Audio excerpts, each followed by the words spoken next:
Hey guys, tonight we drift backward in time to a place where your worth, your virtue, even your marriage prospects were etched across your skin. You stand in a high-ceilinged chamber lit by wavering tallow candles, their glow barely warming the gloom. A woman sits before a polished brass mirror, her face powdered to the color of fresh cream, and you can't help but shiver. She looks both angelic and vaguely ghostly. Outside, the world is earthy and loud, but in here, everything smells of rosewater and something metallic you can't quite place. You probably won't survive this, at least not if you try her recipes for beauty. So before we go any further, if this quiet space makes you feel even a little less alone, you can like the video and subscribe, but only if it feels right to your heart. And hey, I'd love to know where you're listening from. Are you lying awake in a quiet room at 2 a.m? Or maybe starting your day in a rainy city, eyes still heavy? Drop your time and place in the comments. Let's remind each other we're not alone out here. Now, dim the lights, let your shoulders relax, and let's begin tonight's slow, strange journey together. Here on Historian's Diary, you step closer to the lady in the mirror, the woman whose powdered cheek has become a canvas for an entire civilization's obsession. In the medieval mind, pale skin wasn't just pretty, it was an emblem of innocence itself. A fair face meant you were untouched by the dirty labors of the world, a vessel of spiritual purity. It sounds quaint until you remember how desperately people clung to such symbols, even when they knew better. You trail your fingers along the carved edge of her vanity, and a cloud of perfumed dust puffs up, making you cough.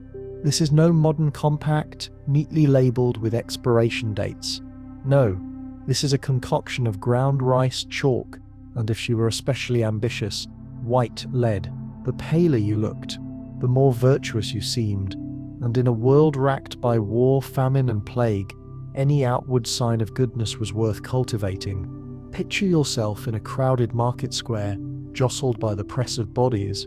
Here, a woman with sunbronzed skin sells onions by the sack. There, a pale noblewoman, in layers of veils, passes like a drifting cloud, her face hidden from the burning gaze of the sun. One earns her bread in sweat, the other proves her virtue through the simple fact that her skin never darkens. The symbolism was that blunt and that pervasive. Some scribes recorded it matter-of-factly, a fair countenance betokeneth a pure soul. Others waxed poetic, calling pale cheeks the mirror of chastity. It all sounds a little ridiculous as you hover here invisible but not unaffected, because it's so easy to scoff from a modern vantage until you realize how many people still judge worth by what's visible on the surface. And so you drift through this candlelit chamber, listening to the soft scrape of the lady's ivory comb against her hair, the tiny sigh of satisfaction when her maid dabs another layer of powder onto her jaw. You can almost feel the fragile pride swelling in her chest. It wasn't only women, of course. Young noblemen boasted that their skin had never known a farmer's blister or a soldier's sunburn. To be white as innocence was to be above the baser concerns of common life, safe in the rarefied air of privilege. You might imagine them as a bit effete, lounging in tapestried halls, but they'd counter that you were simply too vulgar to appreciate refinement. One mainstream historical fact that still startles people. In some courts, noble brides were examined for complexion before a marriage contract was finalized. If your skin showed traces of tan, it could imply that your family's claims of high birth were dubious after all. Real nobility didn't toil outdoors, but not everyone admired this sickly whiteness. There are records of ballads sung in taverns mocking milk-fed maidens too delicate to stand upright without fainting. You picture a bunch of ragged peasants roaring with laughter as they pass around a cup of cheap ale. The lady powdered like a pastry might have the last word.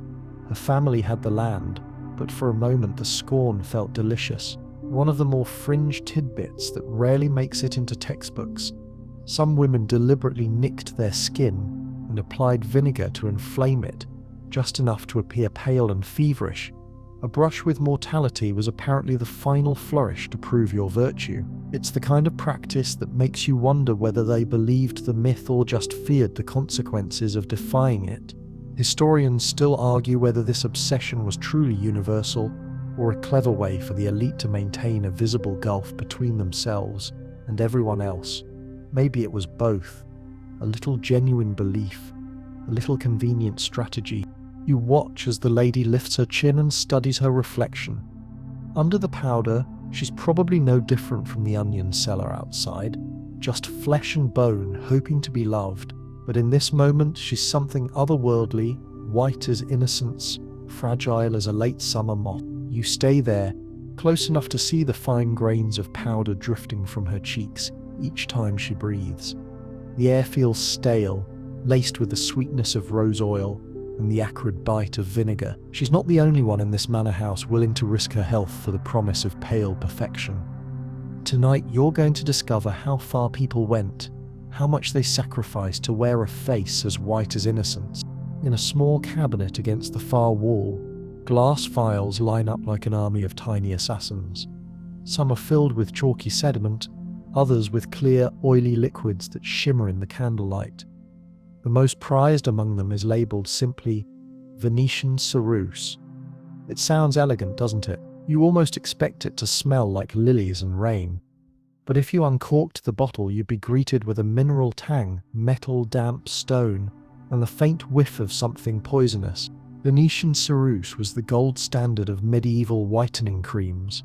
Imported from Italy at ruinous expense, it was made by suspending lead sheets over vinegar until they corroded into a soft white paste. Women would smear this mixture across their faces and necks, believing it would render them luminous, delicate, worthy of poems, and for a time it worked. The lead created a smooth, moon-like finish that concealed scars, blemishes, even the faint lines of worry. Of course, the price was not just silver coins. Slowly, almost tenderly, it destroyed their skin from the inside out.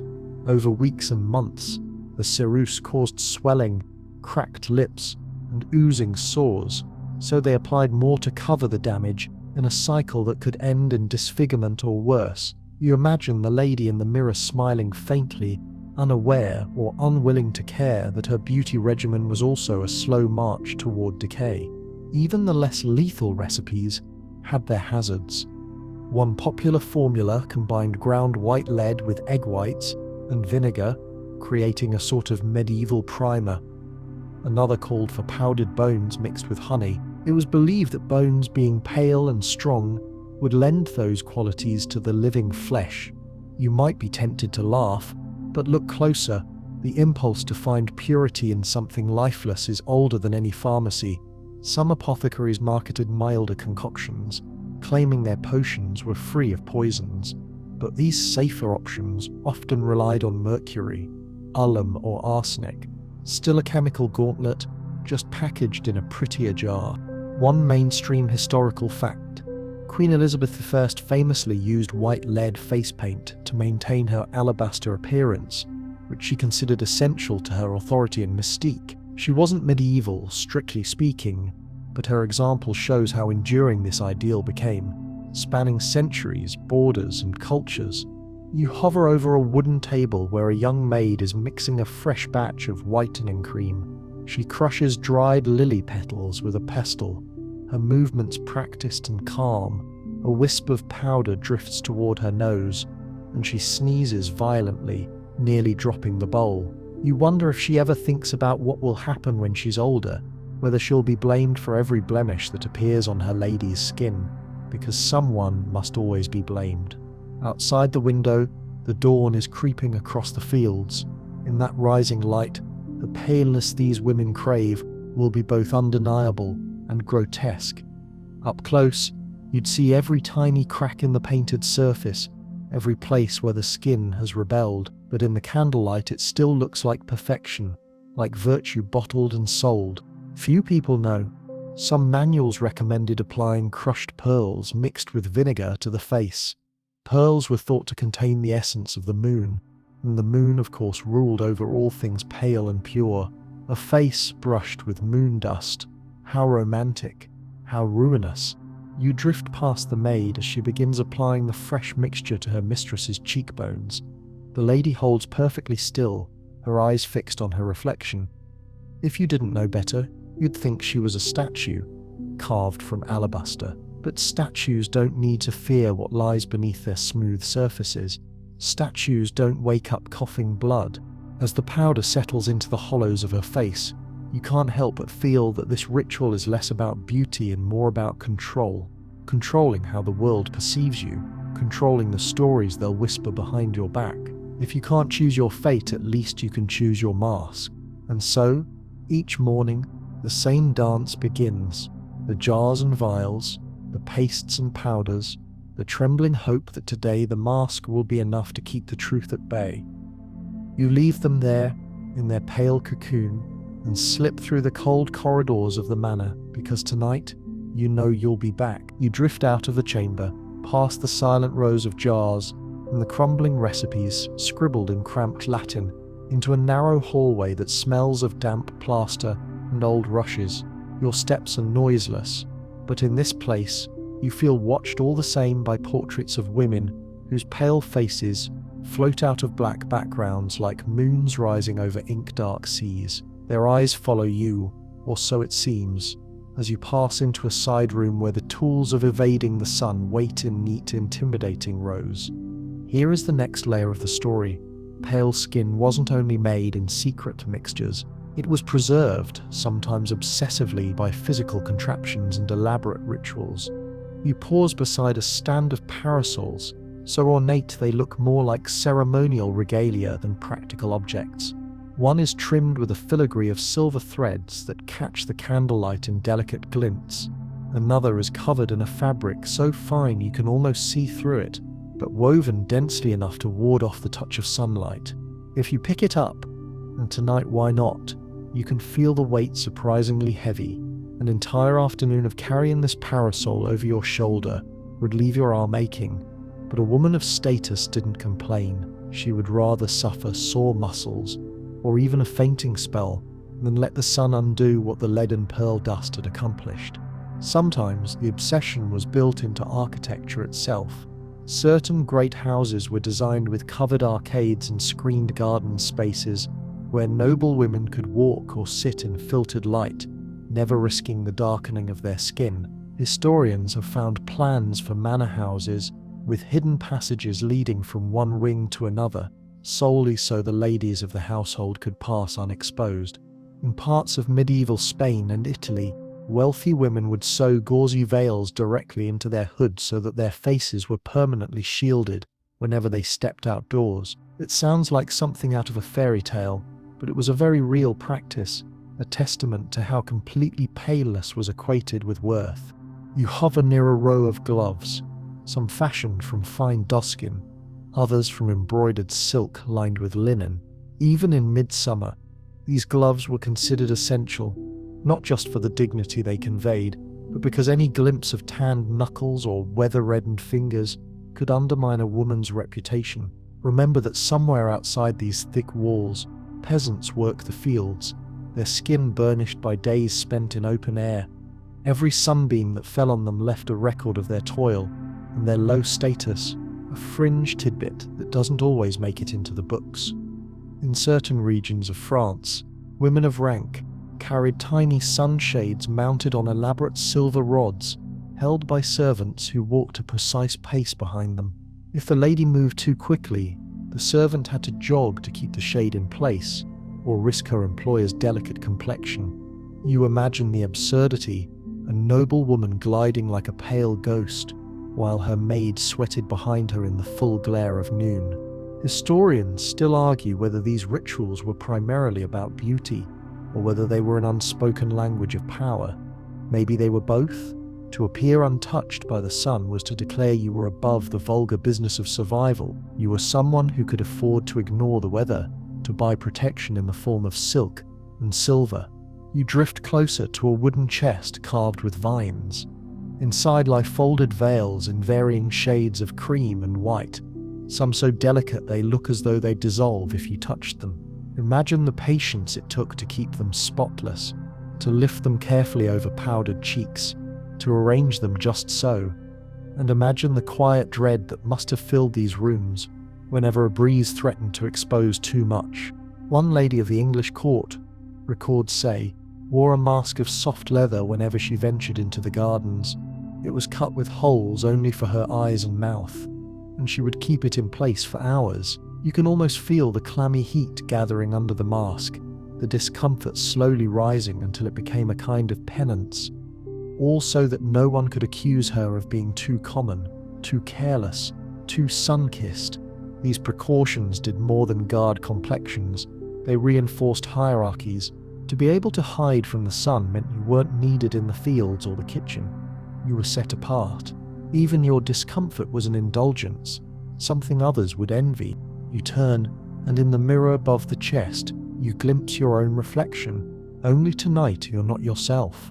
For a flickering moment you wear the veil, the gloves, the heavy parasol. Your shoulders ache, and your breathing grows shallow behind the stifling fabric. But you dare not lower it, because if you do, the sun will find you.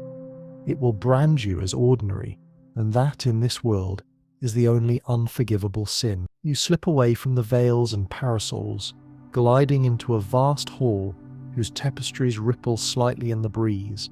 Candles burn in iron chandeliers overhead, their wavering light casting strange shadows on the painted walls. Here you feel the heartbeat of this entire obsession, the conviction that pale skin was not merely beautiful, but powerful, a mark that you, unlike the masses, belonged to a separate, elevated order of humanity.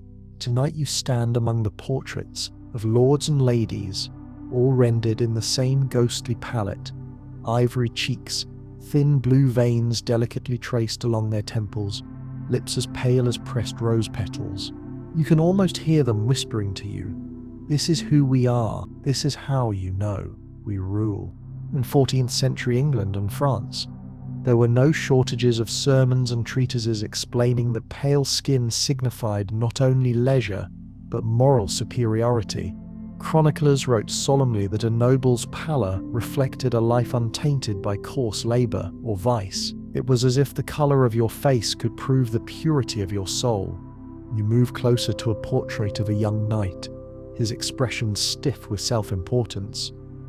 The artist has taken pains to show that his skin is unblemished and unweathered, a delicate contrast to the polished steel of his armour. You wonder what he'd think if he knew that centuries later, people would find this aesthetic unsettling, more like a death mask than a portrait of vigour. Yet in the medieval imagination, this was the pinnacle of refinement. It proved you did not swing a scythe or stir a cauldron. You were free to read romances by the hearth, to play the lute, to stroll beneath canopies while others toiled and sweated in your service. One fringe tidbit that rarely makes it into popular histories: some noble women deliberately starved themselves or induced anemia to achieve an otherworldly pallor. They believed it made them look more spiritual, more ethereal, as if they had one foot already in paradise. You feel a chill just thinking about it, picturing a girl of 16, her ribs sharp beneath her camise, convinced that her weakness was proof of virtue. You drift past the portraits into a smaller chamber lined with shelves of account books. In this place, the illusion of effortless beauty meets the reality of coin. Every cask of imported powder, every length of cream-coloured silk, every silver parasol, all recorded in neat spidery handwriting. You run your fingers along the rows of figures, feeling the cold logic beneath the vanity. Paleness was expensive, and that was the point. The more it cost to maintain, the more effectively it separated the elite from the common. If a peasant girl dared to appear too fair, whether by luck or by contrivance, she could face ridicule or worse. The right to be pale was guarded like property. A ledger dated to 3078 lists 3 barrels Venetian Cyrus for my lady's chamber at a price equivalent to several years of a farmer's income. That's the part most people forget. Every powdered cheek in the tapestries was propped up by 100 calloused hands. You never see. You slip back out into the hall, where a hush has settled over the painted faces. In the flickering candlelight, they look almost ashamed. Almost, but you suspect their owners never questioned whether they deserved this power. To them, paleness was simply proof they had been chosen by God, or destiny, or fortune, whatever name they needed to sleep peacefully at night. There is something almost hypnotic about their certainty. Even now, as you stand among their portraits, you feel a part of you start to believe it, that perhaps if you too were pale and delicate, you would be safe from the world's cruelties. But no amount of powder could change the truth of where you were born, or how the sun touched your skin when you were a child. And no mask lasts forever. You walk slowly down the length of the gallery, passing noble faces frozen in the bloom of youth. Here, a woman with an expression of patient triumph. There, a man whose eyes look hollow, as though he's already weary of his own legend. You wonder if they ever envied the tanned peasants whose labours at least were honest. Because outside these walls the world was bursting with colour, cheeks flushed from exertion, hands browned by sun and wind, eyes bright with life. In here, everything is muffled and pale, a triumph over nature perhaps, but also a surrender to vanity. As you reach the far door, you pause, listening to the silence, and for a moment, you imagine what it would be like to turn back time, to step into the body of one of these noble lords or ladies, to feel the weight of the powder on your skin and the terror in your heart that it might one day wash away. And when it did, when the disguise cracked, who would you be then? You step through the far door, leaving behind the judgmental gaze of the painted lords and ladies. The passageway curves downward into a cellar space that smells of damp earth and lavender sashes, meant to disguise the rot. Here, beneath the manor's grand facade, you find the quieter rituals, the daily ablutions and preparations that sustain the illusion of untouchable refinement. A low table holds rows of ceramic bowls, each with a different mixture steeping overnight. The air is cool on your face, and you find yourself pausing over a bowl where milk has soured into curdled clumps. This was no accident. Soured milk was believed to soften skin and fade freckles. Each dawn, a servant would bring it up to the chambers above, and the lady of the house would recline in a high-backed chair while it was carefully dabbed onto her neck and shoulders. Milk baths were considered the height of luxury, and were credited with creating an almost supernatural pallor. Noble women might spend hours soaking in lukewarm tubs, their maids gently massaging the whitened skin. Cleopatra might have inspired the custom, though her baths were more legend than fact. Still, in medieval Europe, the story was enough to spark imitation. You drift to the next basin, filled with a mixture of crushed eggshells and vinegar.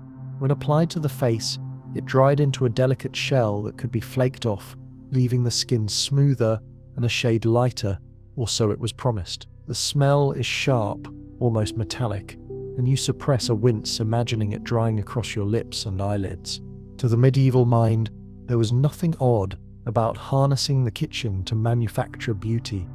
The same hands that prepared feasts were tasked with grinding alabaster, mixing honey with bone dust, stirring rosewater into lead paste, the ingredients blurred together. One moment, a salve for a burn, the next a potion for the perfect complexion. In certain Italian households, recipes for these treatments were passed down alongside cookbooks. A young bride might inherit her mother's instructions for pottage, and, tucked between them, a careful list of ratios for whitening powder. It was a family inheritance, proof of good breeding as surely as any dowry chest. Historians still argue whether this blurring of beauty and domestic labour gave noble women any real agency or merely locked them more firmly into roles defined by men. After all, the standards were set from above, but the work of meeting them fell squarely onto women's shoulders and faces.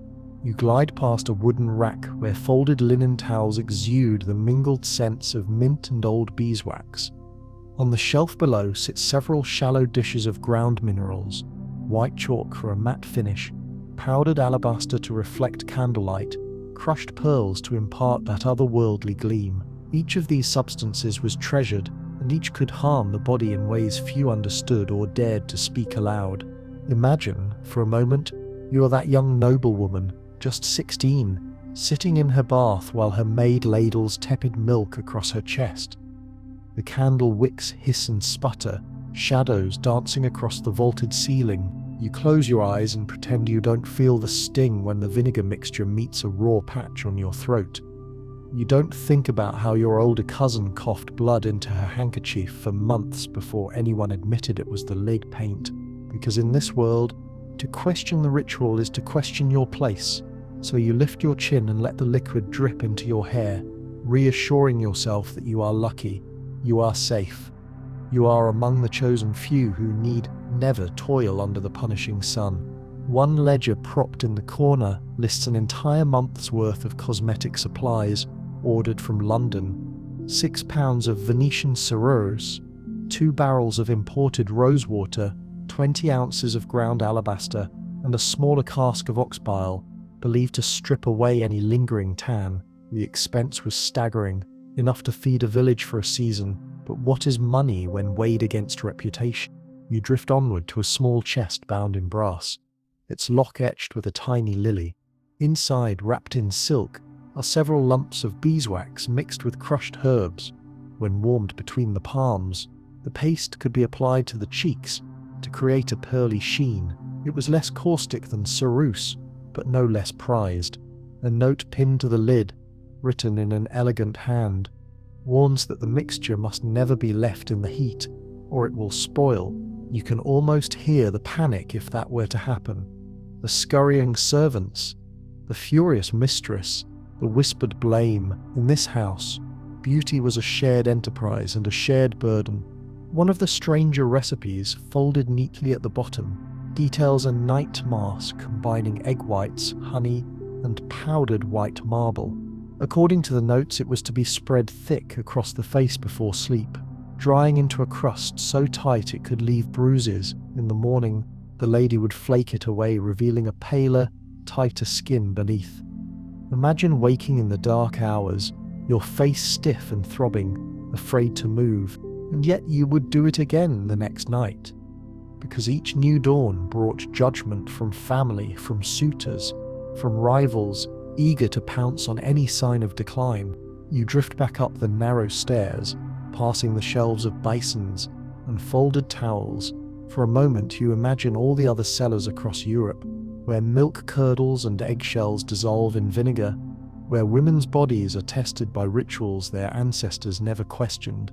And as you return to the main hall, you understand something essential. The pursuit of pale was never about beauty alone. It was about survival.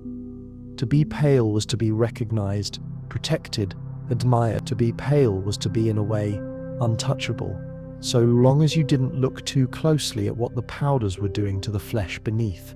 And so you leave the cellar behind, stepping back into the lightless corridors of the manor, where every face you meet gleams with a radiance purchased at terrible cost. Awaiting continue, you slip once more into the corridors, past the hush of the sleeping household and the silent portraits, drawn toward a wing of the manor where the air seems fresher, almost expectant. It is not only women who fear the sun's burnishing touch. Tonight you will discover how noblemen too were entangled in this obsession, how they wore their paleness as a badge of refinement, and how it became a sign that they belonged to a more delicate, rarefied world. Imagine a long gallery, lined with suits of armor that gleam dully in the candlelight. Between the steel husks hang portraits of young lords in brocade doublets, each face rendered in the same luminous tones. Pale cheeks, a high clear brow, lips softened with a touch of rose oil. You pause before one canvas that is particularly arresting here. Is a man not yet 20, his chin lifted in practiced confidence. He holds a scroll in one hand, a velvet cap in the other, and though he wears a sword at his side, you can tell he has never truly needed it. His real armor is the whiteness of his skin, proof that his life has been protected from all rough labor. In courts from Burgundy to Aragon, the paleness of a young nobleman was considered a mark of good breeding, evidence that he had the means to train for war without ever enduring the indignities of common toil. Chroniclers describe entire entourages of youths whose chief distinction was not their swordplay but the delicacy of their complexions. You drift closer to a wooden bench, where a valet has left out a small glass pot of pale unguent. This was no accident. Even noblemen applied creams to soften the skin and conceal the faintest trace of tan. One record from a French court details how young squires would apply thin layers of a paste made from lily root and ground chalk before appearing at tournaments, so that when they removed their helmets, the watching ladies would see the brilliance of their unspoiled faces. It is easy to smile at the vanity of it all, but as you hover here in the gallery, you realize it was more than pride. It was a signal. I am above you, I am set apart. My pallor is proof of my worth. A fringe tidbit you will almost never find in textbooks. Some noblemen kept delicate cloth hoods, lined with soft linen, to be worn while travelling between estates. The hoods shielded their faces from the wind and sun, ensuring that the tan lines of a long ride would never betray them. At roadside inns, commoners would gape at the spectacle. Grown men swaddled like infants, as if a puff of summer air might shatter them. You move through the gallery, pausing where the candles throw a circle of light on a polished table, laid with toiletries, ivory-handled combs, tins of scented powder. A small silver mirror, you imagine a young lord leaning close, inspecting his reflection for any sign that he had betrayed his station by being too human, too vital. Because in this strange world a man's virility and his fragility could coexist without contradiction. He was expected to fight and to rule, but also to appear as untouched as possible by the coarse realities of life. If his skin darkened or roughened, it suggested he had slipped somehow into a lower sphere, a place where the sun burned and the wind chapped and the body was not sacred but expendable. One contemporary poem, composed in the early 15th century, lampoons this contradiction. It describes a nobleman who must remove his velvet gloves before dueling so that his opponent will not suspect he wears powder to keep his knuckles pale. The lines are mocking but affectionate, proof that even then, everyone recognized the absurdity of such extremes. You drift past a doorway into a dressing chamber. A young man stands at a wash basin, splashing rose water onto his throat. His valet waits with a linen cloth, careful not to meet his master's eyes. You see the young lord's skin, almost translucent, the blue veins visible at the temples. He rubs his cheeks briskly, hoping for a faint bloom of colour that will suggest vitality, but not so much that it hints at labour. It is a delicate balance, one he has been taught to maintain since childhood. In a corner, propped on a shelf, lies a folio of handwritten recipes. One page is stained with drops of oil and carefully inked instructions for a whitening paste made of crushed pearls and almond milk. Another describes how to steep lily bulbs in vinegar for several weeks before blending them with chalk. There is no mention of risk or caution, only the promise of a more perfect face. In certain German courts, noblemen paid itinerant apothecaries to create custom-tinted powders matching the paleness of their sisters, or betrothed. It was said that a unified family complexion signified a noble lineage unsullied by the peasantry. You can almost hear the pride in their voices. We are all the same. We are all pure. Historians still argue whether these efforts sprang from true aesthetic preference, or from a deeper, more anxious fear of dilution, of blending into the anonymous masses who laboured under the same sun. Perhaps it was both. Perhaps the powder was a shield just as much as the sword.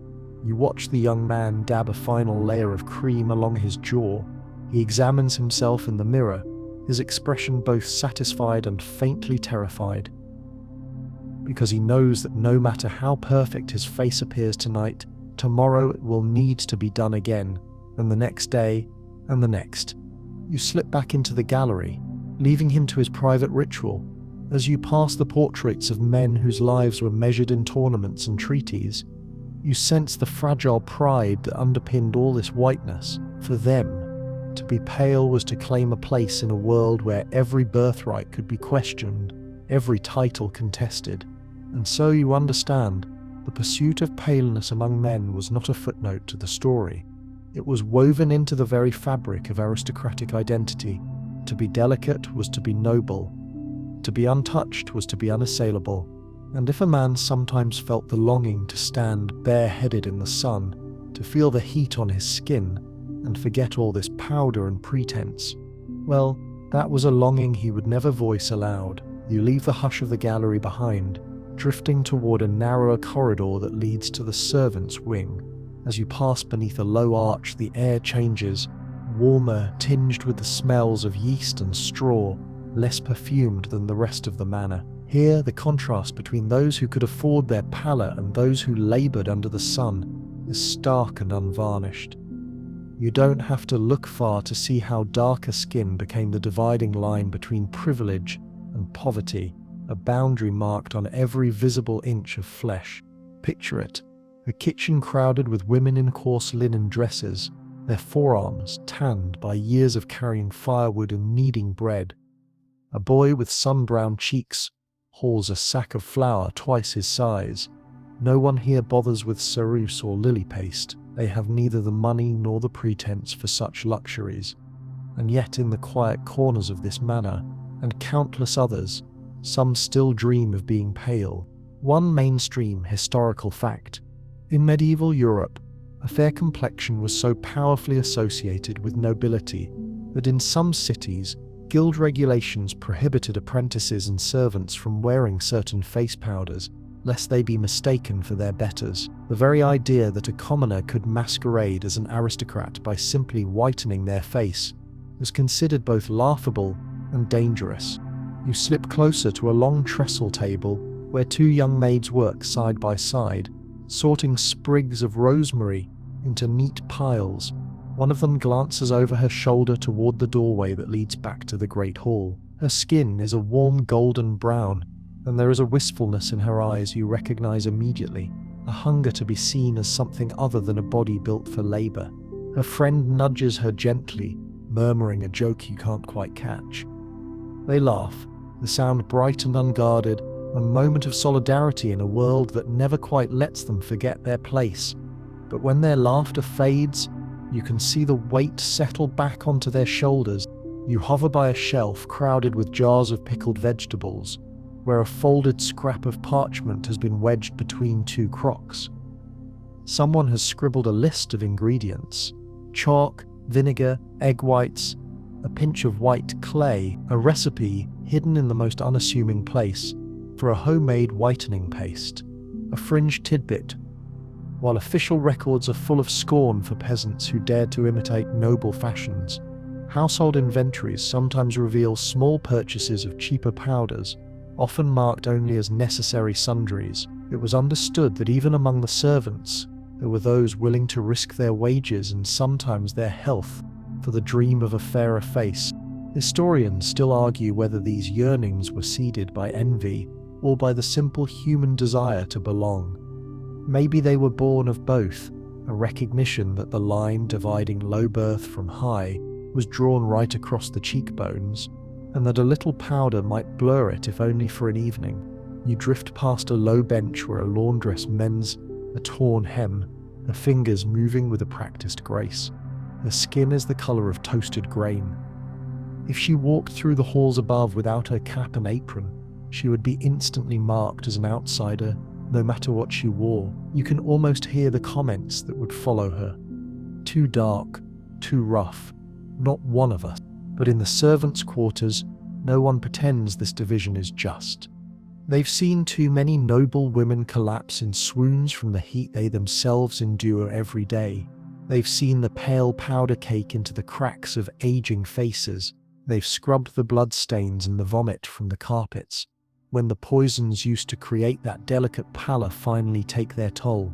And still some dream of escaping the sun's mark, even if they know it's a fantasy. You slip through the doorway into a cramped chamber where a candle burns low.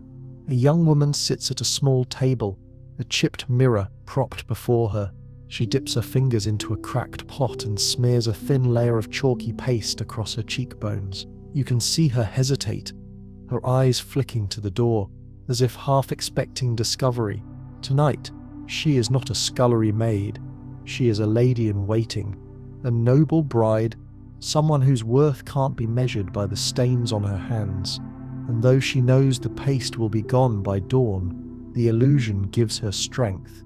One record, buried deep in the household accounts of a northern manor, describes how a chambermaid was dismissed when her mistress discovered a pot of cheap ceruse hidden beneath the straw mattress.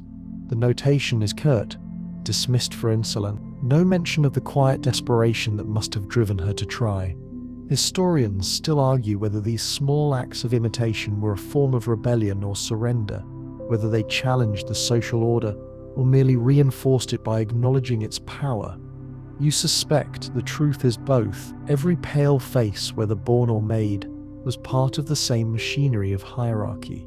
You drift back into the kitchen, where the fire glows low and the servants prepare the last meals of the day.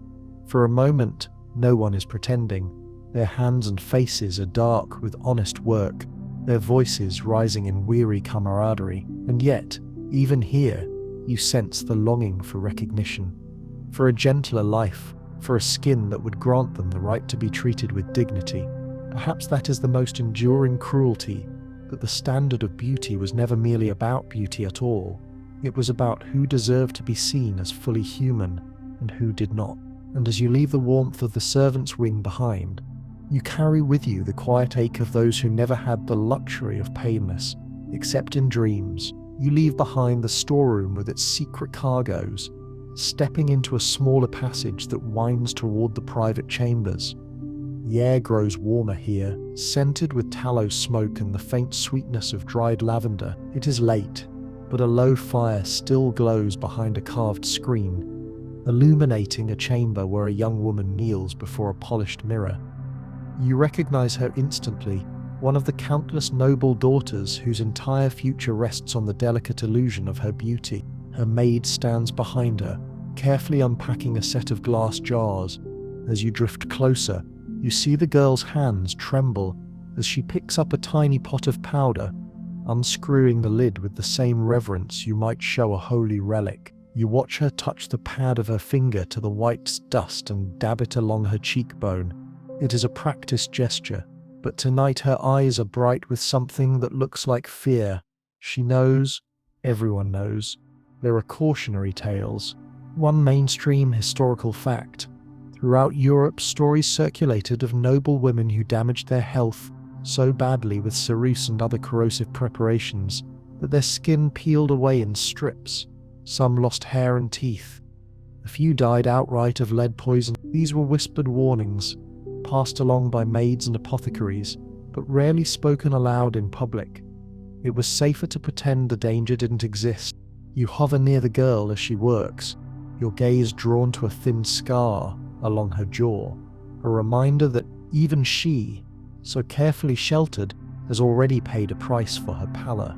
She smooths another layer over the mark until it vanishes, her breath coming faster. You wonder if she remembers the stories her mother told her, the names of those who tried to be too perfect. One of the oldest cautionary tales concerns a lady of the court in Aragon who, desperate to impress her suitor, applied fresh ceruse every morning and slept each night in a mask of vinegar and chalk. Within a year, her skin was pitted and inflamed.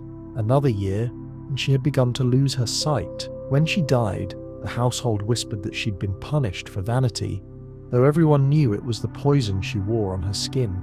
You drift across the chamber to the dressing table, where a yellowed parchment lies folded beneath a comb. Someone has copied out a recipe in looping script to preserve the face fair and smooth. It calls for lead, vinegar, egg white, the same deadly combination that has ruined countless lives. A fringe tidbit almost no one repeats.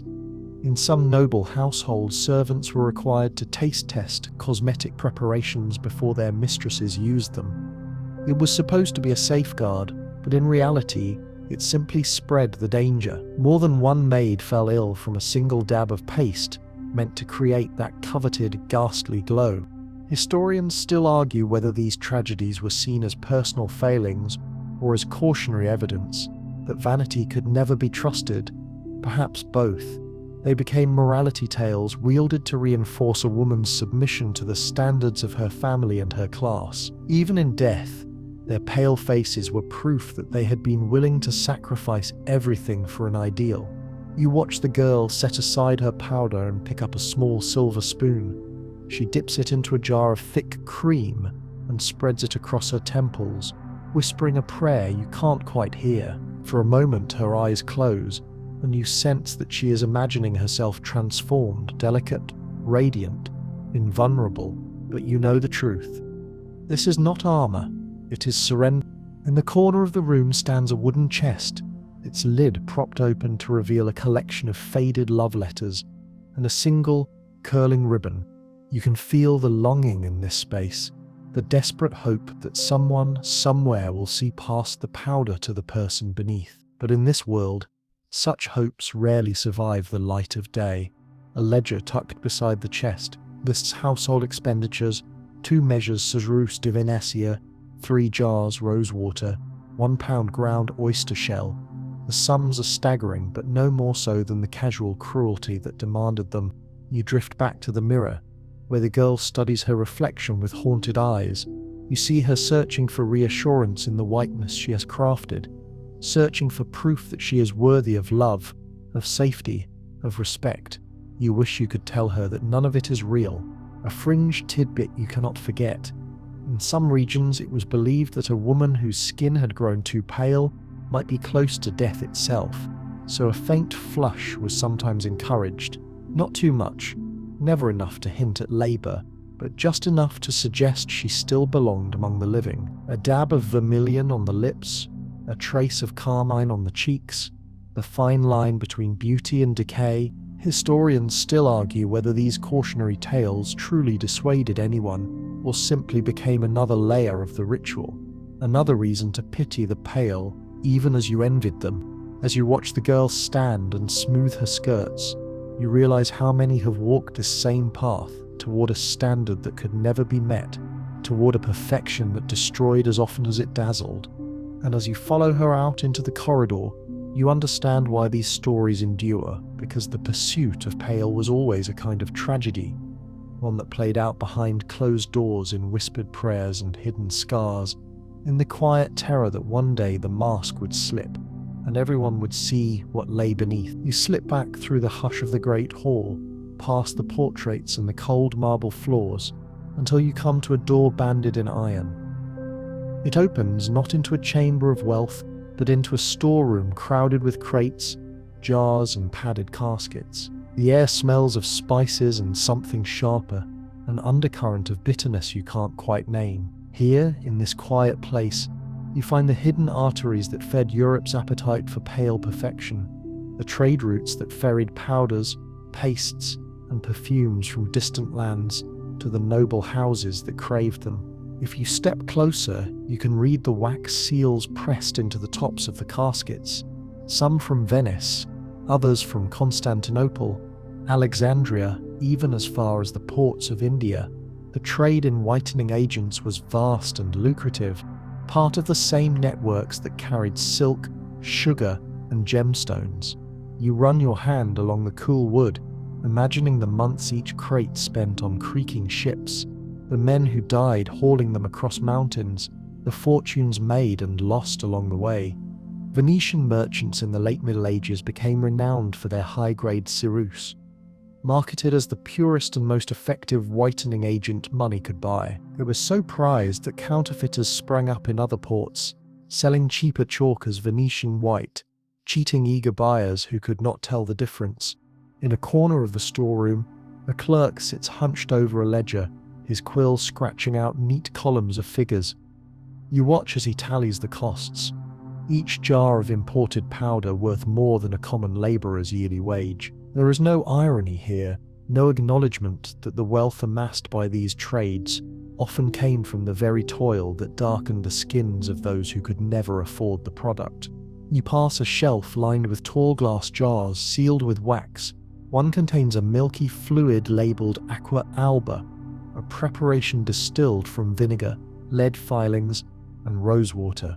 Another holds what looks like chalk but smells faintly metallic. Every label is a reminder that these goods were commodities first, poisons second, in the ports of Genoa and Pisa. Certain merchants specialized in whiteners of the second rank, powders deemed inferior because they were mixed with ground gypsum. These cheaper blends were sold discreetly to minor gentry or wealthy townsfolk, eager to mimic the aristocracy, without the means to buy true Venetian ceruse. It was a quiet scandal. The lines between classes could blur in the face of vanity. Historians still argue whether the trade in whitening agents was driven primarily by fashion or by a deeper anxiety, the fear of mingling with the people who worked the docks and fields. Perhaps pale skin was not merely an adornment, but a kind of armor, proof that you were not of the common earth. You drift past the clerk and a towering crate marked with a sigil of a Florentine apothecary. The lid is cracked open to reveal dozens of small jars, each cushioned in wool. You can almost feel the anticipation of the noble women waiting to unpack them, to dab their precious cargo onto cheek and brow. Imagine for a moment you are one of them, a countess in a draughty chamber, your maid prying open a crate while you watch, heart fluttering. This is not mere vanity, this is reassurance. Every jar confirms your place in the world. Every ounce of imported powder proclaims you belong among the chosen. One receipt, pressed flat between the ledger pages, details an order sent by ship to London: 10 pots ceruse di Venezia, 4 amphorae, rosewater of Damascus, 12 measures powdered oyster shell. The total sum is so extravagant it could have ransomed a minor noble from captivity, and yet no one questioned whether it was worth it. You glide along the shelves, touching each crate lightly as you pass. This storeroom is a hidden testament to the lengths people would go to preserve an illusion so precious they risk their health, their fortunes, their children's inheritance. But not all who traded in whiteners were scrupulous. Some merchants adulterated their wares with lime or ground bone, selling them to unsuspecting buyers who would pay the price in blistered skin. Others trafficked in rumors, claiming their powders came from the East when they had been mixed in a back-alley workshop. The more exotic the origin, the higher the price. In certain port cities, inspectors were appointed to examine shipments of ceruse for purity. The punishments for fraud were severe: fines, public shaming, and in rare cases, imprisonment. But enforcement was uneven, and bribes were common. If you had coin, you could sell almost anything in a jar stamped with a noble seal. Historians still argue whether this trade was an early glimpse of modern consumer culture, where desire and status outweigh reason, or merely an extension of the medieval appetite for spectacle. Perhaps it was both. You step back from the shelves, taking in the breadth of this enterprise. Each crate represents an entire constellation of ambitions and fears. In the darkness of the storeroom, you see it clearly. Pale skin was not merely a fashion, it was an economic engine, a justification for conquest and exploitation, a reason for men to risk their lives on treacherous seas. And so you slip out the door, leaving the ledger and the clerk and the towering crates behind. You walk slowly down the passageway, your steps muffled on the flagstones. In this house, and hundreds more across Europe, the pursuit of pallor was a chain binding noble and merchant, servant and scribe, all captive to a single brittle ideal. You follow her out of the chamber, your silent steps gliding over floorboards that have borne generations of the same anxious ritual. Past the heavy doors of the withdrawing rooms and the curtained alcoves, you emerge into a vaulted gallery where candlelight glitters across painted panels. Here, the walls themselves have become a testament to centuries of longing, a library of faces rendered in pale tempera, floating above robes of crimson and gold. It is in these images you realize that the cult of fair skin became immortal. Here in art, on parchment and wooden panel, the ideal could be preserved, untarnished by sweat or time. The painter's brushes made certain that each brow gleamed with serenity, each cheek glowed with delicate radiance, and if the real woman behind the paint had pockmarks, bruises, or the slow poison of ceruse gnawing her from within, well, the artist's task was to make it vanish. You pause before a portrait of a young queen, her hands folded neatly over a book. Her face is almost incandescent, so pale it seems to cast its own light. Her eyes are solemn, her mouth a careful rosebud. At her throat a string of pearls lies against skin, only a few shades less luminous. illuminated manuscripts and court portraits were among the most powerful instruments of this aesthetic. From the 12th century onward, painters developed increasingly refined techniques for mixing lead white and powdered chalk into their pigments, so that the flesh tones of noble sitters appeared luminous and unblemished. These images did not merely record beauty, they defined it. You drift along the gallery, the hush broken only by the faint creak of old timbers. Every few steps, another figure greets you, a countess with hair like pale gold, a knight whose complexion matches the marble plinth beneath him. In these portraits, no one ever looks tired or afraid. No one ever betrays the weakness hidden behind the powder and paint. In some workshops, apprentices were taught that a sitter's social rank could be gauged at a glance by how much lead white was mixed into their skin tone. The richer and more noble the client, the paler the face must appear, so pale that it nearly dissolved into the background. Historians still argue whether medieval viewers believed these images were true likenesses, or whether everyone understood they were idealizations, beautiful lies to flatter vanity and uphold the hierarchy. Perhaps they believed both. Perhaps over time, even the sitters could no longer tell where the truth ended and the legend began. You step nearer a large triptych depicting a wedding procession. The bride, her face a perfect oval of porcelain, glides past onlookers whose complexions grow progressively darker as the eye moves toward the background. It is a hierarchy in pigment as much as in life, a visual map of who was entitled to refinement and who was condemned to coarseness.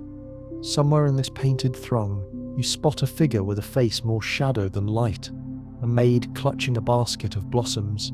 She is rendered almost as an afterthought, her skin a warm brown that signals her distance from the bride's perfection. The message is unmistakable. Some people are born to be seen, others to be overlooked. You move on, feeling the weight of centuries pressing down through the candlelit air.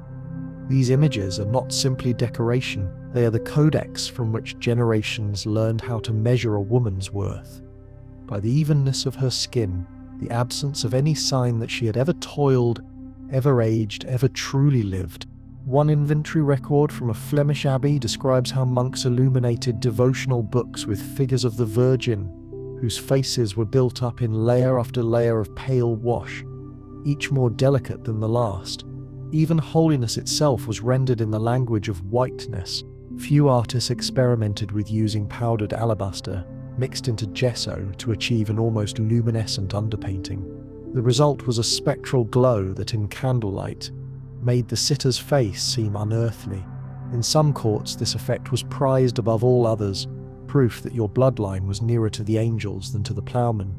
Historians still argue whether these techniques were innovations of artistry or manipulations of propaganda, whether the painters were serving beauty or reinforcing a system that treated human beings as trophies to be displayed.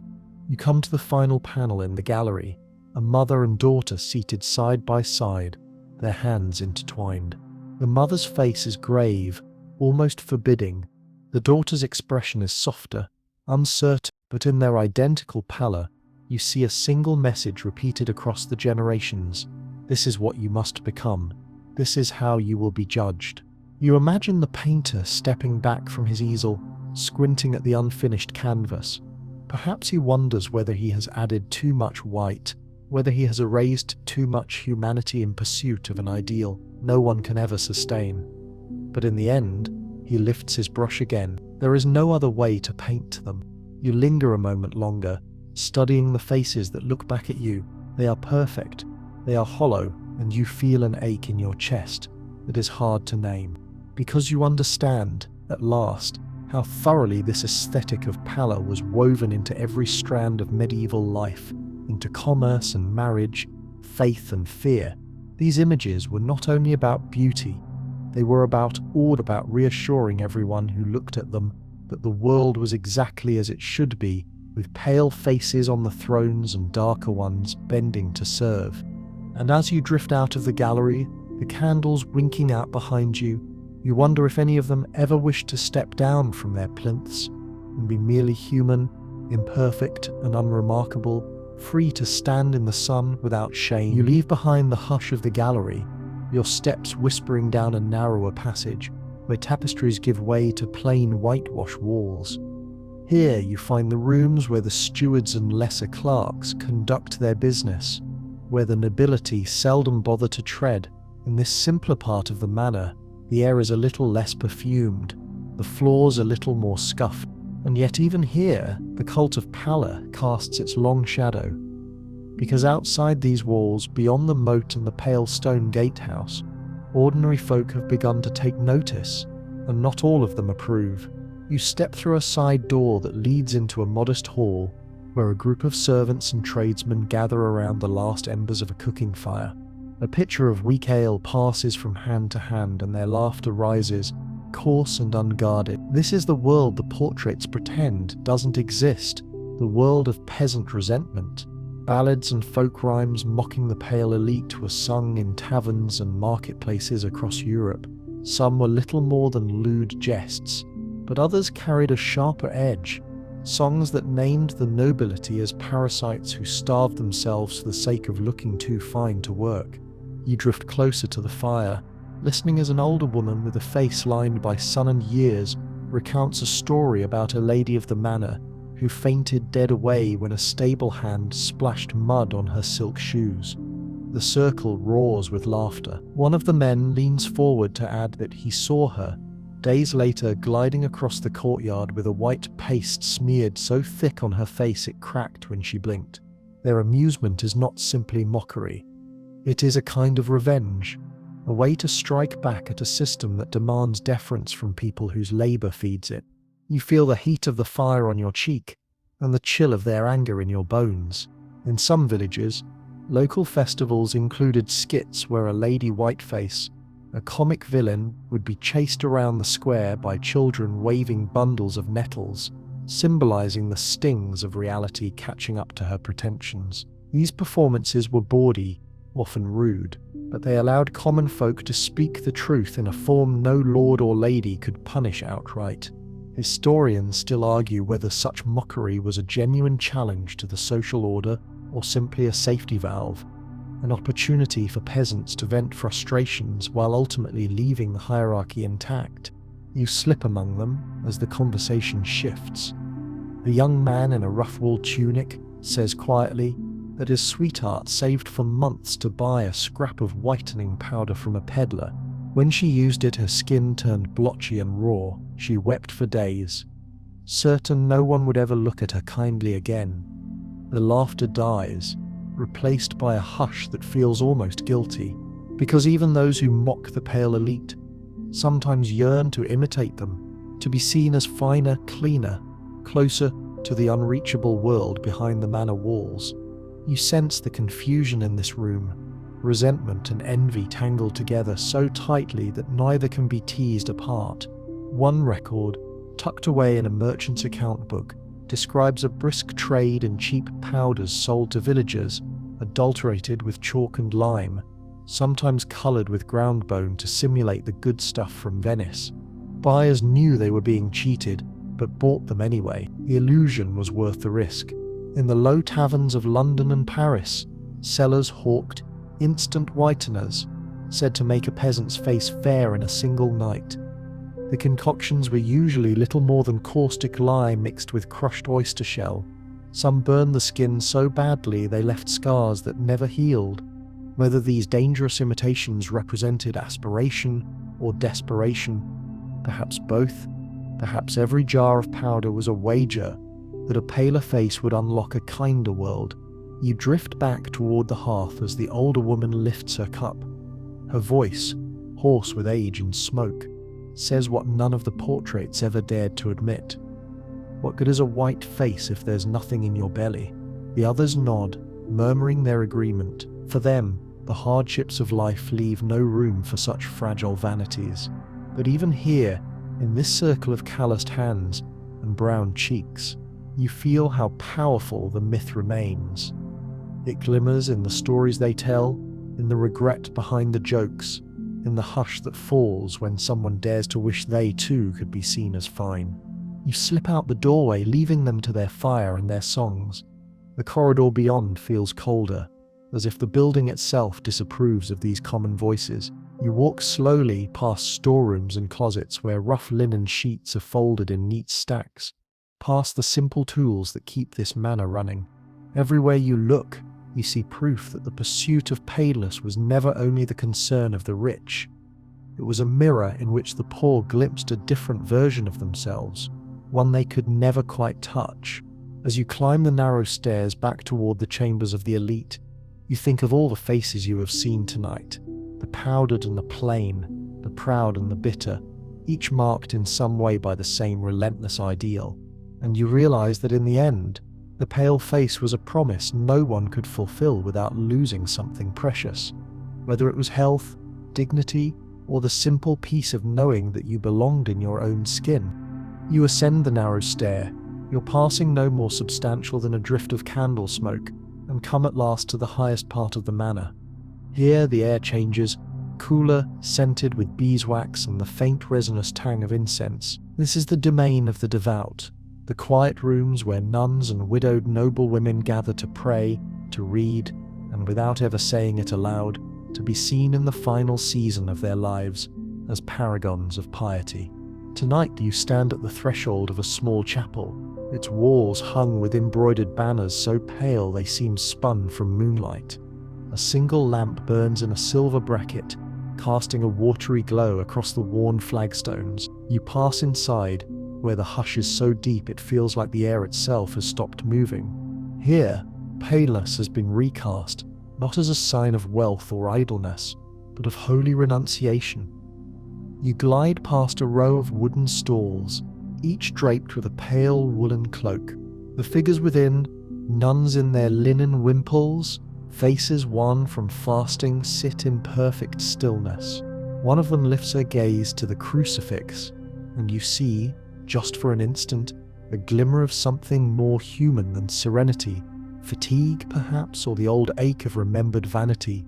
Throughout medieval Europe, convent life often imposed such strict enclosure and dietary restraint that nuns grew visibly pale. This pallor was interpreted as evidence of divine favor, a visible sign that the body had been subdued, humbled before God. Chroniclers recorded these faces with reverence, describing them as white with the radiance of purity. You drift to the altar, where a carved Madonna holds the Christ child in slender hands. Even here, the image of virtue is rendered in pale ivory and gold leaf, a color scheme that leaves no room for the rude hues of ordinary existence. You wonder if the sisters ever looked upon her and felt a twinge of envy, if they ever dreamed of faces untouched by hunger, by age, by the slow draining of the flesh into spirit. In some convents, the rule of enclosure was so absolute that the sisters never left their walls, and the only daylight came filtered through painted glass.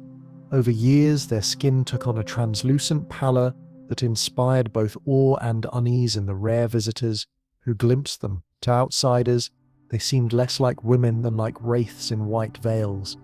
Historians still argue whether monastic paleness was a badge of liberation from worldly vanity or merely another cage, a form of discipline that replaced one impossible standard with another.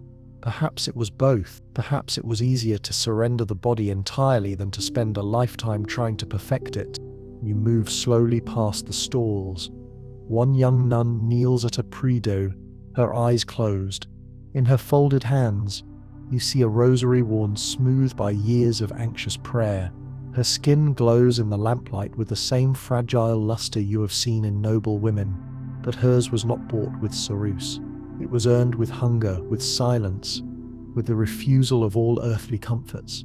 And yet you cannot help noticing how similar the result appears.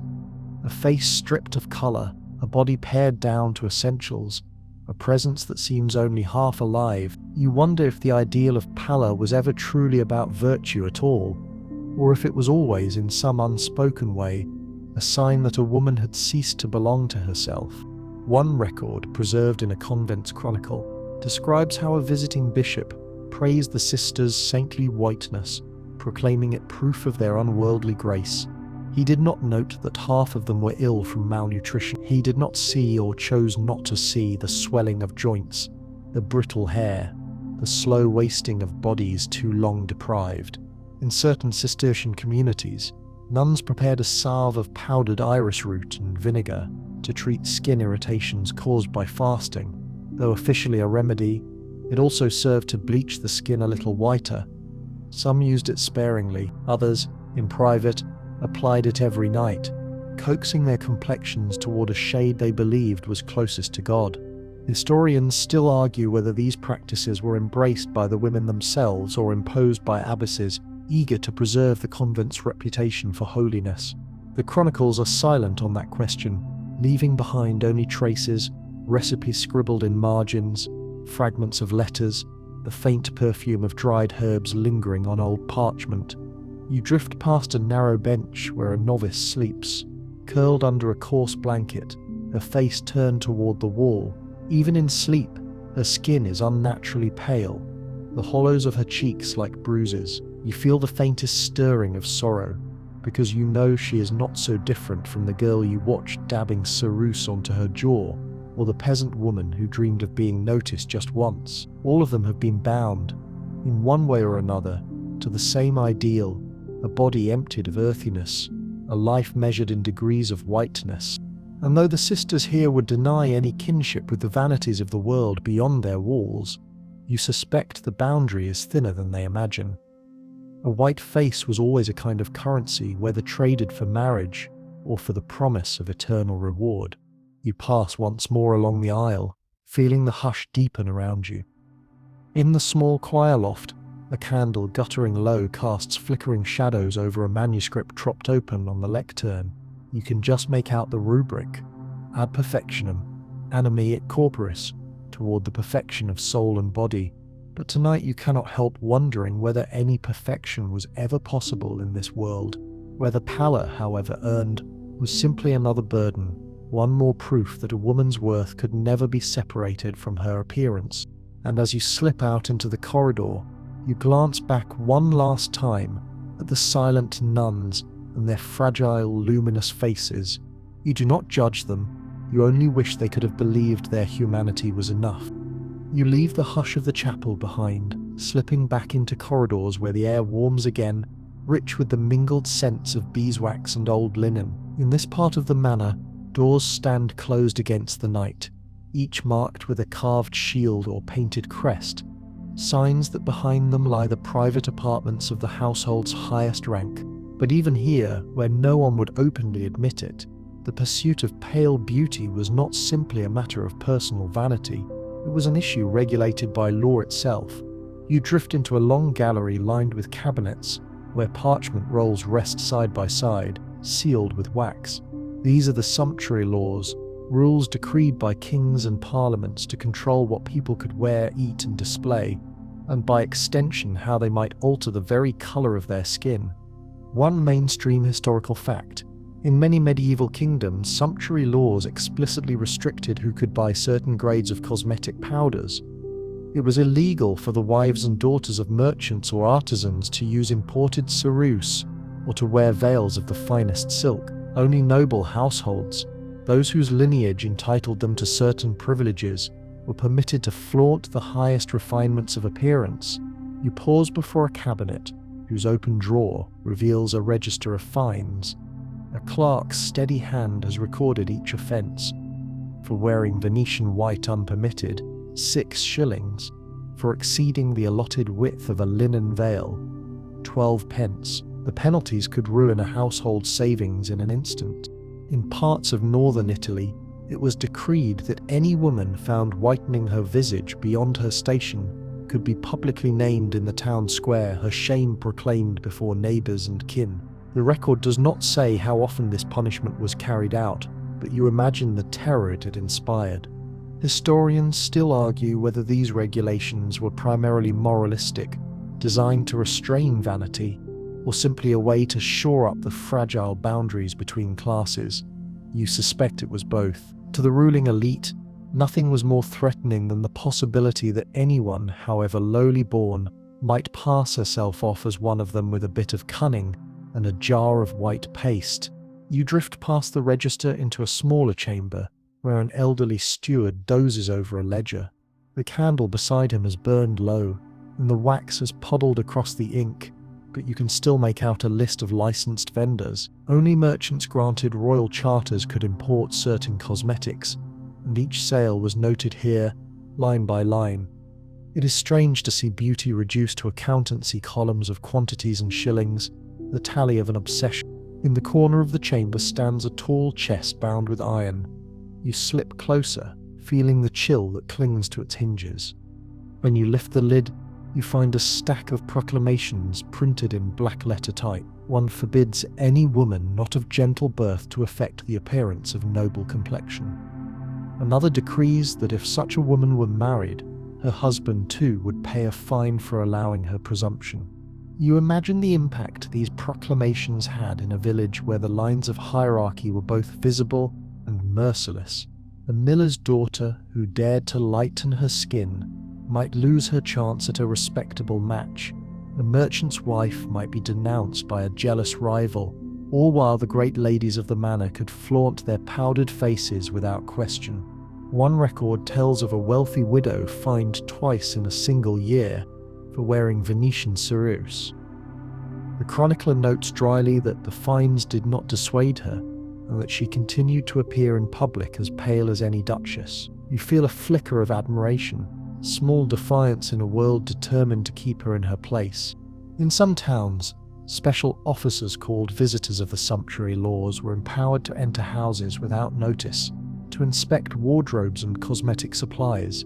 They carried lists of prohibited substances and had the authority to seize any that exceeded a person's rank. Historians have found their inventories, which read like a catalogue of desire and desperation, powders, creams, silks, hidden away in the hope no one would ever look too closely. You drift through a doorway into a narrow corridor lined with shelves. Here petitions gathered dust, pleas from tradesmen and minor gentry begging for exemptions to the rules. One parchment, its edges browned with age, bears a woman's shaky signature. For the sake of my daughter's marriage, that she may appear worthy of the alliance proposed. The plea was denied. You pass into a small alcove where an iron strongbox stands open. Inside, bundles of confiscated powders lie wrapped in cloth, ghostly relics of 1,000 thwarted ambitions. For a moment you imagine each of the women who risked fines or public disgrace to own them. Did they ever believe they could really pass as nobility? Or was the powder just a fleeting escape, a momentary transformation before returning to the life that waited beyond the mirror? One proclamation decrees that the artifice of foreign whiteners shall not be suffered to corrupt the honest complexion of the realm. The language is solemn, almost religious. You hear in it the fear that the hierarchy itself could be dissolved by a handful of chalk and vinegar. And as you drift out of the records chamber, past the ledgers and fines, you begin to understand that paleness was never simply a fashion or a preference. It was an edifice, one so fragile that it required laws to prop it up. In this part of the manor, where each regulation is preserved on parchment and sealed with wax, the ideal of whiteness stands revealed for what it truly was, a kind of currency, more jealously guarded than any coin. And you wonder, as you walk into the darkness of the corridor beyond, whether any law could ever have made it less poisonous.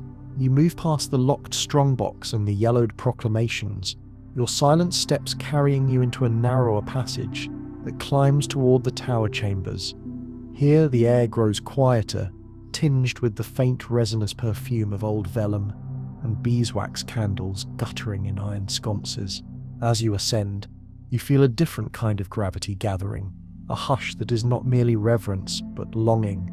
Because here, in the library and withdrawing rooms of the manor, pale skin was no longer confined to the realm of powders and legal proclamations. Here it was transformed into legend, woven into every stanza of poetry and line of courtly prose. In this place you come face to face with the literary cult of the fair-skinned beloved. You slip through an archway hung with heavy tapestry, entering a chamber lined floor to ceiling with books. Tall windows look out into darkness, and the only illumination comes from a candelabrum, its flames wavering over the pale spines of illuminated manuscripts. You drift closer to a reading lectern, where an open volume rests. In the gutter of the page, A delicate miniature shows a lady in a high-waisted gown, her skin as white as the untouched parchment around her. One mainstream historical fact: in medieval Europe, from the courts of Aquitaine to the palaces of Aragon, troubadours composed verse after verse praising women whose complexions were whiter than milk, paler than ivory, fair as the petal of a lily. To be called pale was to be crowned with every virtue, purity, nobility, unattainable grace. You hover above the parchment, reading a stanza written in a precise Gothic script, her cheek more bright than moonlight's gleam, her brow unmarked by care or toil, her visage pale as holy dream, her lips the dawn's most tender spoil. The words are beautiful, and they are a cage. You imagine the women who were their subjects hearing such verses sung beneath their windows, knowing that any flush of sun or breeze could shatter the illusion.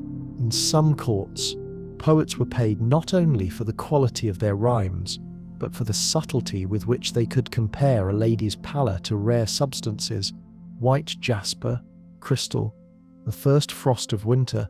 These images became a shared language, tokens of refinement, everyone recognized. Historians still argue whether such poetry genuinely revered women or merely reduced them to symbols, figures on whom the poet could project his own fantasies of purity and conquest.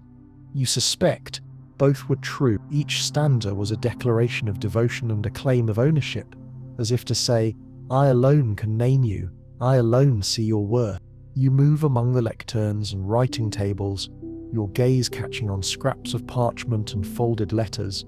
Here, you find evidence that these ideals were not confined to grand compositions. In private correspondence, love notes passed from one hand to another. Men praised their beloveds in the same terms. Pale as pearl, white as new-fallen snow. It was not enough to be kind or clever. A woman must also be luminously untarnished. One letter, its ink faded to the color of old ash, reads simply, "Your fair complexion is a lantern in my darkness." You feel a pang of sympathy for the girl who received it, wondering if she read those words with pride or with dread that tomorrow the sun might dim her radiance forever. You drift to a small writing desk where a scribe bends over a sheet of vellum. His quill scratches steadily as he copies a sonnet, the candlelight limning the curve of his hand. As you read over his shoulder, you see the same refrain echoing again, white as virtue, white as grace, over and over, until the meaning itself seems to dissolve into sound. In some illuminated manuscripts, the painters left the faces of noble ladies uncoloured, blank ovals awaiting pigment, so that when a patron commissioned the book, he could specify just how pale his beloved should appear. A kind of custom perfection, ordered to match her legend. You pass along the rows of shelves, each volume a reliquary for the same longing, that love, to be worthy of the name, must be as pure and unsullied as an untouched complexion. In this world, affection is measured not by kindness or shared hardship, but by the whiteness of a woman's brow. One manuscript, its gilt edges worn by centuries of handling, includes a rubric detailing how a poet should describe his lady. Among the qualities listed, chastity, modesty, piety, is the commandment that her face must be without blemish or hue, as if any trace of earthly colour would betray a baser nature. You feel a chill as you read those lines, because you know how they have been echoed in 1,000 other texts, 1,000 other lives.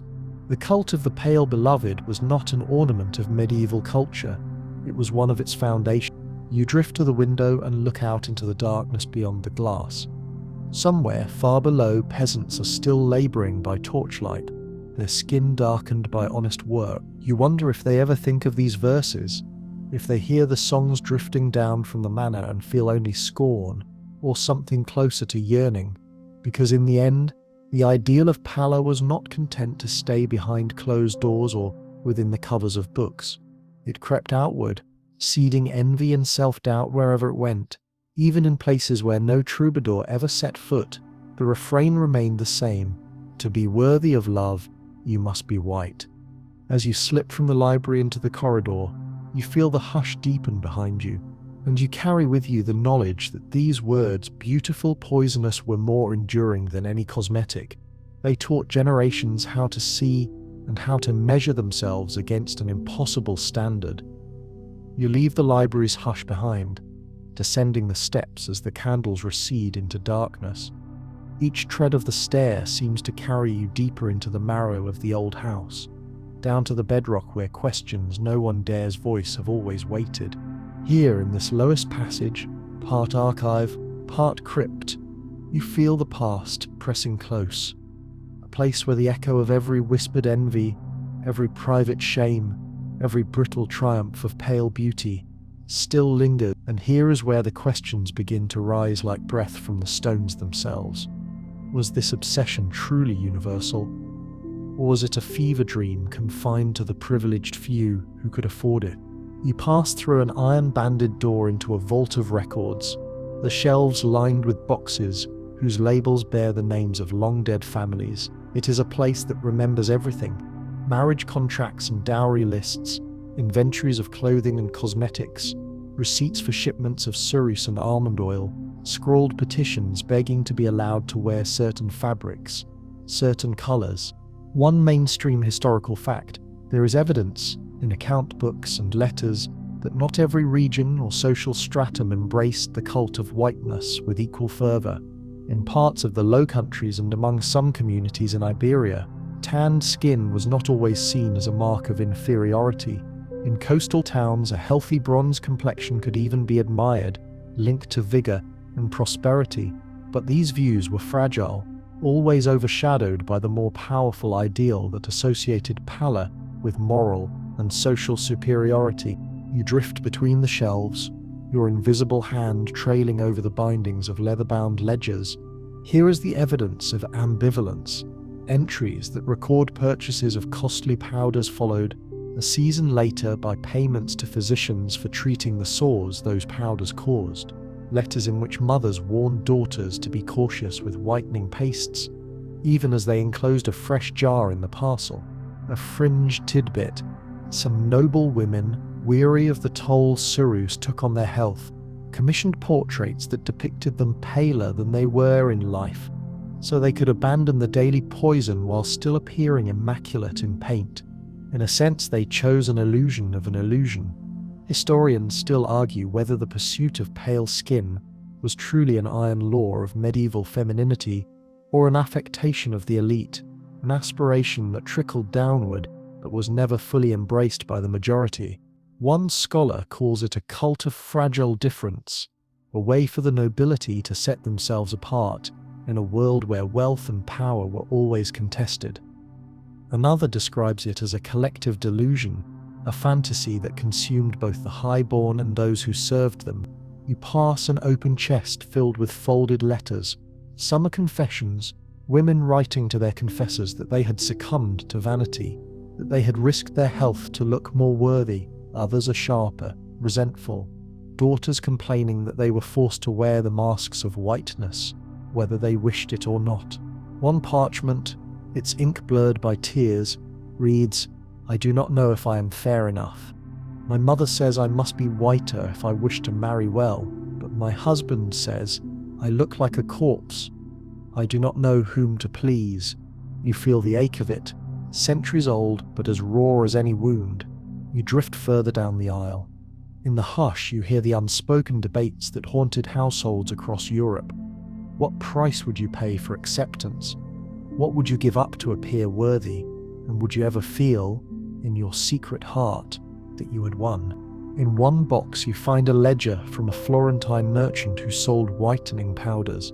His accounts are meticulous, entries of noble customers who paid vast sums for the finest cerise, and humbler names scrawled in the margins, marked in arrears, and on the final page, a note in a different hand. How many have I harmed with this trade? No answer follows, only the blankness of the page. In the 15th century, a handful of physicians began to write treatises warning of the dangers of white lead. They were not widely heeded. The allure of pallor proved stronger than reason, stronger even than fear. The treatises themselves became curiosities, leafed through by apothecaries, who shrugged and sold their jars anyway. Historians still argue whether these faint voices of dissent The warnings, the regrets, represent a suppressed majority or a scattering of outliers. You can feel the weight of the question here in this vault, where the evidence lies packed and silent. Perhaps you think, the truth is that most people never had the luxury of a consistent opinion. They did what was expected, even as they doubted, because survival often leaves little room for rebellion. You drift to a small desk where a ledger lies open, waiting for the scribe's return. The column headings are familiar by now. Powders, perfumes, unguents, lead paste. You read the final line, 1 measure of pearl powder reserved for Lady A, at her request. Nothing in the neat script betrays the unease that must have accompanied this note. The knowledge that every jar delivered might hasten the buyer's decline. You glance up, imagining this vault filled with people, wives, daughters, merchants, clerks, all arguing over what mattered more, the health of the body or the respect of the world. No consensus would ever be reached, because no society so invested in appearances can afford to agree on what is real. And you feel it then, more clearly than ever. The pursuit of pale was never absolute. It was a flickering, unstable obsession, contested in some places, ignored in others, enforced with a vengeance where the stakes of social distinction were highest. As you turn back toward the stair, you understand why historians continue to debate its reach. Because it was never simply about beauty, it was about who got to claim the privilege of being seen as refined, who was allowed to inhabit the delicate fiction that their bodies were unmarked by the labors that sustained them. And it was, in the end, about fear. Fear that without the mask of whiteness, all the borders between classes and nations and faiths would dissolve. That without the right shade of skin, no one would be able to say where they belonged. As you climb the steps, leaving the quiet records behind, you feel a hush settle into your own thoughts. Perhaps no one will ever know how universal this obsession truly was. Perhaps it doesn't matter, because the damage it wrought, the longing, the envy, the self-denial, was real enough to last for centuries. You step away from the archive, your passage, as soft as the hush of breath, and climb once more into the high corridors of the manor. The moon has risen outside the narrow windows, its cold glow illuminating the pale flags of the floor. You pass through a carved doorway into a chamber where no fire burns, where every surface gleams faintly in the dimness. This is the last room you must visit, the place where all the old dreams and poisons and aspirations gather, where the long pursuit of pallor has left its most lingering shadows. Because if you look closely at the world beyond these walls, you can still see the traces, the way advertisements whisper about flawless skin, the way magazines and films and quiet unspoken judgments continue the legacy born here, in chambers heavy with powder and fear. You drift to a tall mirror leaning against the far wall. Its silvered surface is clouded with age, but you can still glimpse your reflection, or rather the ghost of all those who once stood before it, dabbing ceruse to their temples, brushing chalk across the hollow of the throat. As Europe moved out of the Middle Ages, the cult of pale beauty did not vanish, it adapted. In the Renaissance, lead-based powders remained in use. In the courts of Elizabethan England and Bourbon France, they were celebrated even as physicians began to understand their dangers. Fashion and social expectation refused fears to yield. In 17th century Spain, manuals advised that to maintain a complexion blanca como la leche, a woman should avoid laughing too much outdoors, lest the exertion redden her cheeks. In some households, girls were taught to hold a fan close to their faces while walking from room to room, a habit so ingrained that even in private they could not put it aside. Historians still argue whether this persistence was a relic of medieval superstition or a testament to the power of cultural memory. You sense that it was both an old hunger that survived every revolution, every change of fashion, because the idea it carried was too useful to die. You move along the chamber's perimeter, your gaze falling on a wooden coffer propped open to reveal its cargo. Yellowed letters, dried sprigs of lavender, a single crumbling veil. Each object carries a whisper of someone who once believed that if she could only remain pale enough, she would be safe, protected, elevated.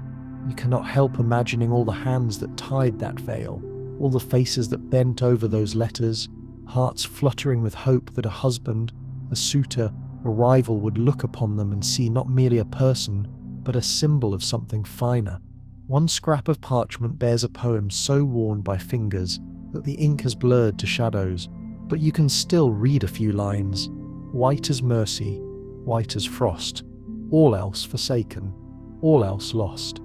Who dares to love a ruddier hue, when paleness is the sign most true? You hear it as an echo in the room, the insistence that whiteness was virtue itself, and anything else was compromise. You drift to the window and look out over the quiet fields. Moonlight glances off the tilled earth and the trees beyond. For all the centuries that have passed, for all the warnings and the sciences that have exposed the old powders as poison, you see how little the longing has changed. Because beyond this manor, in the modern world, people still buy the jars and bottles and creams. They still look in the mirror, measuring the shades of their skin against an impossible promise.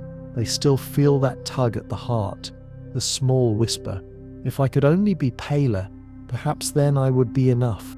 When the first commercial photography became popular in the 19th century, studios retouched negatives to lighten women's faces. Early advertising embraced the same conventions, retelling the medieval narrative in the language of modern commerce. The fairer you appeared, the more elegant, the more refined, the more worthy of desire.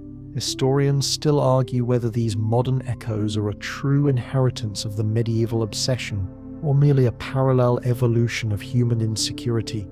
But as you stand in this cold chamber, you can feel the lineage stretching unbroken behind you. In the early 20th century, one American company marketed a Venetian white cream that claimed to replicate the formula favored by Renaissance queens. The advertisements included reproductions of medieval portraits, proof, they insisted, that the ideal of whiteness was eternal, and perhaps that is the most chilling truth. Ideals built on fear and envy are the hardest to dislodge. They pass from hand to hand, from generation to generation, long after the powders have turned to dust. You drift back toward the tall mirror and feel something in the hush, an invitation to look more closely, to see not just the faces of the past, but your own. Because no one who lives in this world escapes its expectations entirely. Even now, with all you have learned, you feel a quiet shiver of recognition, the hope that there is something in you, some shade or shape or smoothness that might be enough to set you apart. That might be enough to make you safe. And you know, finally, that this was always the real power of the pursuit of pale. Not the powders themselves, not the laws or poems or portraits. It was the way it made every person, noble or peasant, ask the same question. What must I surrender to be accepted? You stand before the mirror a moment longer. In its cloudy depths you see the faint glimmer of all the women who once believed their paleness could protect them from hunger, from judgment, from love unreturned, and you see how many still believe it now. Slowly you turn from the glass. You pass out into the corridor, where the darkness has softened the outlines of the old stone. The candles have guttered low. All that remains is the hush of a house that has witnessed centuries of yearning, and in that hush, you feel the final truth settle. That beauty defined by fear is no beauty at all, that no shade of skin ever made anyone worthy or unworthy, that the only promise pallor ever truly kept was to remind the world how fragile our certainties can be. And so, at last, you let your breath deepen, feel the weight of this story soften against your heart. You have walked every silent corridor, peered into every mirror, touched every jar of powder that once promised protection, perfection, and peace. You have seen how a single idea, so simple and so ruthless, could take root and wind itself around 1,000 lives, 1,000 choices. You have felt the hush of the convent where pallor was mistaken for holiness, the hush of the gallery where portraits glowed with impossible light, the hush of the kitchens and the fields where others dreamed, in secret of the same impossible whiteness. And now, as the candles burn low and the air grows cooler, you can let the images slip away like old perfumes fading from a closed room. You can loosen your shoulders, knowing that this is only one story among many, and that none of it can diminish your worth. Imagine yourself stepping out into a dawn that has no need for artifice, no need for comparison, no need to measure your belonging by the tint of your skin. There is only the warmth of the sun returning, the slow brightening of the sky, the quiet promise that every face deserves to be seen in its own true light. So let the hush deepen around you. Let your eyelids grow heavier. Let the last flickers of candlelight fade behind your closed eyes. You are enough, exactly as you are, and you are not alone. Sweet dreams.